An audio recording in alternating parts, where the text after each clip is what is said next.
gimana kabarnya? Ketemu lagi dengan aku Renia di persembahan untuk Bunda di Mata Milenial Indonesia TV. Bunda cerdas, keluarga bahagia.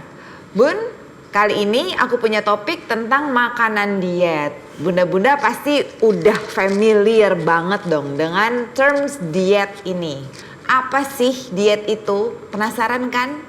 Nah, di sini udah duduk sama aku Chef Winnie yang akan sharing tentang makanan diet yang benar. Ya, yang benar ya, Chef. Yang benar. Oke, Chef Winnie. Pertanyaan aku yang pertama untuk mulai ngobrol-ngobrol kita di topik makanan diet kita kali ini, apa sih sebenarnya diet itu? Oke, nah sekarang kita bukan benerin ya, kita nyatuin dulu nih kepala kita, diet itu apa sih? Diet itu adalah pola makan. Artinya tuh sebetulnya itu? Diet itu pola makan.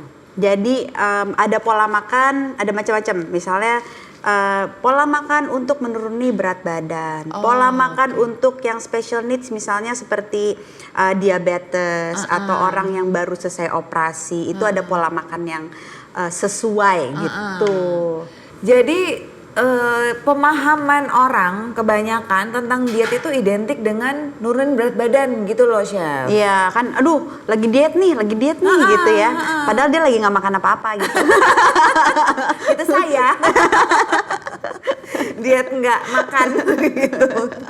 Nah, apa aja yang bikin orang tuh harus melakukan diet? Dia diharuskan untuk diet itu. Oke, diharuskan untuk diet. Dalam diet apa dulu nih? Aku mau tanya balik. Nurunin berat badan atau emang pola makan sehari-hari atau gimana? Apa ya? Iya karena sebetulnya diet itu pola makan ya. Jadi apa ya yang menyebab kebutuhannya apa gitu ya? Kebutuhannya, kita harus tahu dulu kebutuhannya itu apa. Gitu. Misalnya nih. Sekarang umpamanya dia ingin diet untuk nurunin berat badan. Ya. Nah itu berarti dia harus merubah pola makan yang seperti apa? Nah, jadi untuk merubah, misalnya untuk weight loss lah, kita ngomongin untuk menurunkan berat badan. Oke, misalnya kenapa dia harus tahu dulu apa yang menyebabkan dia itu overweight. Apakah itu pola makannya dia atau lifestyle-nya dia? Itu kita harus tahu. Kayak misalnya ya, mohon maaf kalau ada yang minum alkohol, itu pasti otomatis biasanya gulanya itu banyak. Karena alkohol itu di badan akhirnya jadinya gula. Itu pasti akan membuat paling nggak perutnya jadi buncit. Iya kan? Terus pasti berat badannya mungkin lebih gitu. Orang yang selalu kerjaannya makan nasi goreng aja, terus dia gendut. Ada juga orang yang makan nasi goreng tapi dia nggak gendut, gitu. Nah itu kebutuhan dari kita. Jadi kita harus tahu apa sih yang kita konsumsi yang bisa membuat kita kok jadi overweight. Gitu. Jadi yang harus dikurangi makanan itu yang berkaitan dengan naiknya berat badan kita, gitu ya.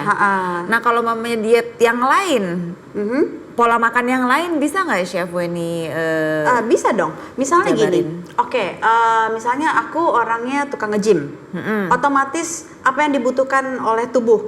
Kalsiumnya tinggi, protein tinggi, ya kan. Terus untuk menjaga stamina, karena kan biasanya kalau habis dari gym rasanya enak, tapi habis itu karena ada adrenalin, endorfinnya naik segala macam. Tapi habis itu kita harus memperhatikan juga apa sih yang kurang dari badan gue. Balik lagi kita harus kenal sama badan kita. Jadi apapun yang kita masukkan lewat mulut itu kita harus tahu untuk apa gunanya. Jadi ada juga orang yang misalnya makan cuma pas lapar, ya kan? Kamu juga tahu ya? Menang-menang kasih bocoran tadi. Tapi kadang-kadang aku juga gitu lupa. Nah itu makan itu sebaiknya karena kan kita punya biological clock ya, jadi jam biologis kita. Nah biasanya jam biologis kita itu tertata. Jadi ketika kita makannya kacau, dia pasti otomatis juga akan jadi kacau, gitu. Ada orang yang makan sehari 3 kali, makanan besar terus, ya kan? Ada orang yang makannya sehari 6 kali, gitu. Terus ada juga orang malah yang makan cuma sehari sekali, tapi kok gemuk-gemuk aja. Oh ada yang kayak gitu? Ada yang kayak gitu. Dia saking pengennya kurus misalnya ya, dia makannya cuma sehari sekali aja gitu. Tapi nggak tahu makannya jam 10 malam terus tidur. Oh, jadi Gitu. kesalahannya di situ. Ada di situ dan dia juga tidak mengenal badan dia. Kan kalau sekarang ini memang ada, kalau untuk yang weight loss itu ada beberapa tes yang bisa diambil. Itu misalnya tes DNA. Oh, oke. Nah, tes DNA itu dia melihat apa sih yang tubuh kita itu tidak bisa terima. Misalnya bukan tidak bisa terima ya, yang rancu buat tubuh kita. Oh, Misalnya kayak aku itu bisa makan gula, tapi kalau karbohidrat, misalnya gulanya itu maksudnya dari buah-buahan yang mengandung gula, atau aku mau minum teh bergula gitu nggak masalah, atau dessert ya.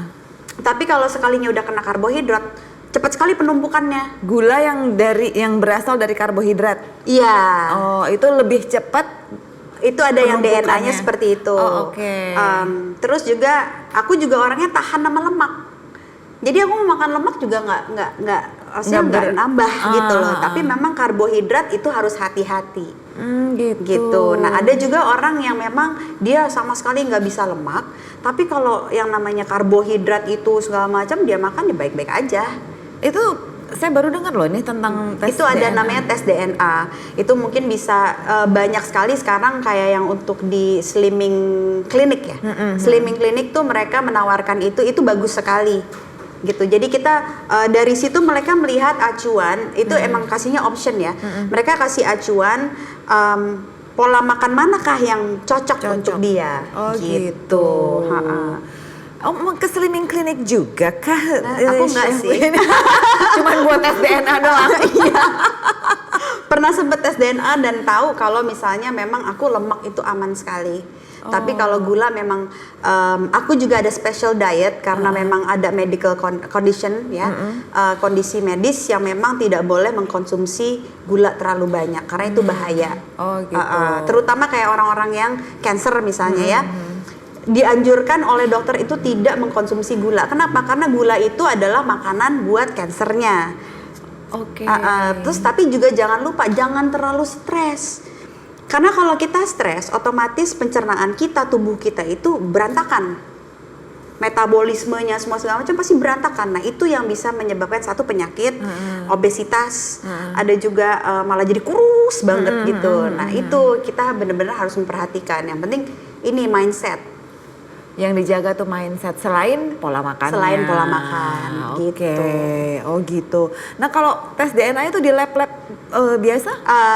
Enggak nggak sih, pelayanan kalau itu? setahu aku sih biasanya tuh dari kalau ke dokter di nutritionist, Nutrition, ya. terus memang dokter-dokter yang memang untuk Ahli gizi nurunin, kali ya? iya, ahli gizi, nurunin berat badan segala macam tuh mereka punya akses ke situ. Oh oke. Waktu itu kebenaran tahu itu juga karena lagi nemenin temen aku yang dia mau bikin pola makan itu yang sesuai karena dia obes. Dia itu beratnya mohon maaf ya nggak mau nyebut nama tapi 135 kilo. Dan tingginya nggak jauh dari aku, mungkin sekitar 158, nggak nyampe 160, which is besar sekali. Dan akhirnya dia mengalami kesulitan untuk berjalan karena kakinya tidak kuat menopang badan dia. Gitu. Nah, aku temenin dia sekalian. Kebenaran aku bisa mendengar apa sih yang diperlukan untuk dia gitu. Karena kan aku akan bikin makanannya dia. Nah, jadi di situ diperkenalkanlah itu Tes DNA. tes DNA. Memang kalau kita ngomongin soal harga ya cukup tinggi ya. Terus cukup lama juga karena tidak dilakukan di Indonesia. Tapi hasilnya itu ketika aku bikin mengikuti, oh jadi dia nggak boleh ini, nggak boleh ini, nggak boleh ini. Kita tahu makanan apa yang dikasih itu luar biasa hasilnya dan badannya juga rasanya katanya lebih enak gitu. Oh gitu. Turunnya nggak signifikan. Jadi apa ya? Ada orang diet yang karena dia nggak tahu susunan nutrisi yang dibutuhin sama badannya, jatuhnya malah jadi lemes. Nah, jadi itu dia. Kurus sih iya kurus, tapi kurus lemes gitu Ya, jadinya. kurusnya nggak sehat. Kan banyak yang kayak gitu Banyak, ya. banyak banget. Nah, ada nggak sih batasan-batasan seseorang ketika dia melakukan pola makan yang benar atau diet ini? Ada dong. Otomatis semuanya Ya, itu harus balik kayak ada tadi itu batasan. ya. Semua harus ada batasan. So basically gini, kita misalnya diet mau apa nih dietnya? aduh rasanya badan, kita kan harus kenalin diri kita sendiri ya, aduh badan nih nggak enak banget nih kayak gini ya, terus atau dia udah diet nih, gue pengen nurunin nih 2 kilo, rata-rata orang yang biasanya mau nikah tuh. Cie. Terus Nah, aduh pengen nurunin 2 kilo nih, akhirnya dia nggak makan apa-apa, ini nggak apa-apa, tapi akhirnya apa, mukanya kuyu. Emang dia pengen celong-celong, tapi kuyu gitu loh. Itu kan nggak sehat. Celong kuyu kan nggak sehat, malah nggak enak dilihat ya. Nanti akhirnya harus pakai makeupnya tebel atau gimana gitu kan. Itu kan nggak bagus juga. Jadi memang benar-benar kita harus tahu limitasinya. Kita tuh mau diet tuh kayak apa sih? Dan turun 2 kilo dalam 3 hari atau 4 hari atau 5 hari itu nggak bagus. Yang idealnya turun 1 kilo 1 minggu, itu ideal. Jadi badan kita juga nggak kaget. Oh gitu. Iya, karena kalau kita ketika kaget itu bisa ada muscle spasm, itu efeknya panjang ke belakang. Malah ada yang mungkin efeknya tidak dirasakan sekarang, nanti ketika kita udah tua. Gitu, udah di umur-umur 35 tahun ke atas, 40 tahun ke atas, malah kadang-kadang ada yang 60 tahun ke atas baru kerasa gitu.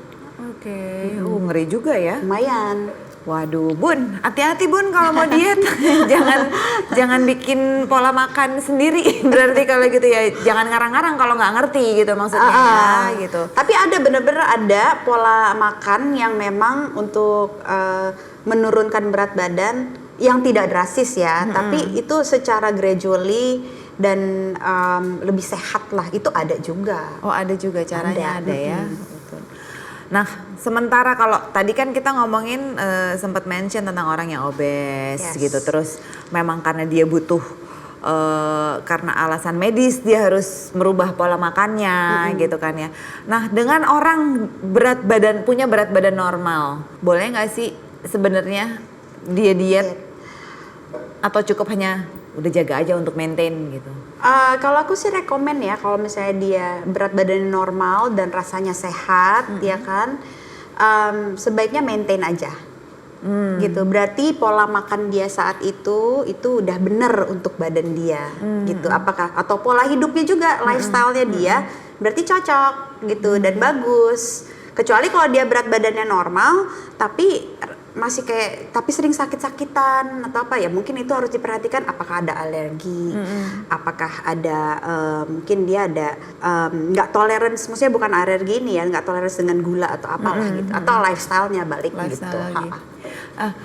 Chef ini pernah denger nggak sih? Aku sih pernah diceritain temen nih ya, ada dia menentukan diet dengan golongan darahnya.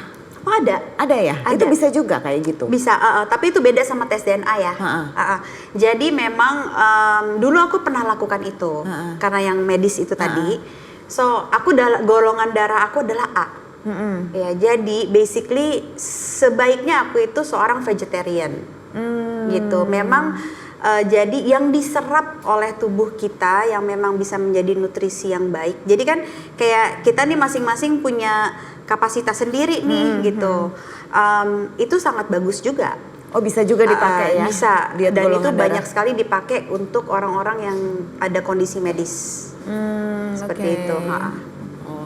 Jadi kalau emang terlalu mahal biayanya untuk tes DNA Bun, boleh juga tuh di browsing, tanya sama Mbah Google itu gitu.